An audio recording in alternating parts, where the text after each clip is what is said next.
இன்றைய அனுதின தியானத்திற்கான தலைப்பு They shall call them holy people.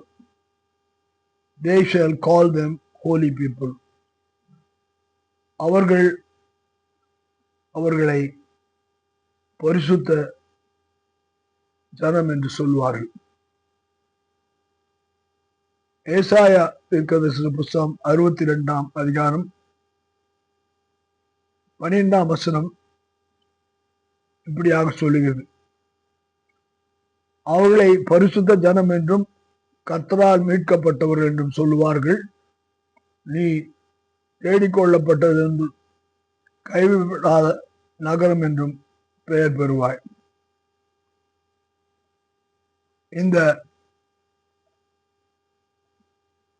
ரட்சிப்பின் அனுபவத்துக்குள்ளாய் வரும்படியான மக்கள், அவளை பற்றி ஏசாயா தீர்க்கன் 11 வசனத்திலே சொல்லி, நீங்கள் சியோன் குமாரத்தி நோக்கி என்று துவங்குகிறார்.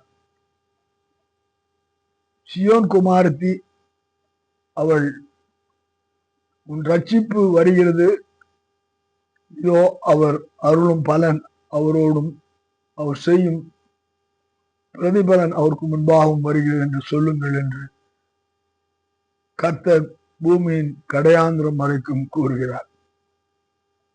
இந்த ரட்சிக்கப்படும்படியான சியோன் குமாரத்திகள் தேவனுடைய பிரசன்னத்திலே இருக்கும்படியான மக்கள், அவர்கள் இயேசு கிறிஸ்துவின் இரத்தத்தினாலே கழுவப்படும் போது, மீட்கப்படும் போது, விடுதலையாக்கப்படும் போது அவர்கள் பலன் அவளுக்கு கிடைக்கிறது. அது மட்டுமல்ல, அந்த பலன் அவளை பரிசுத்த ஜாதி என்றும் மீட்கப்பட்டவர் என்றும் சொல்லத்தக்கதான கிருபையை பெற்றுக்கொள்கிறார்கள்.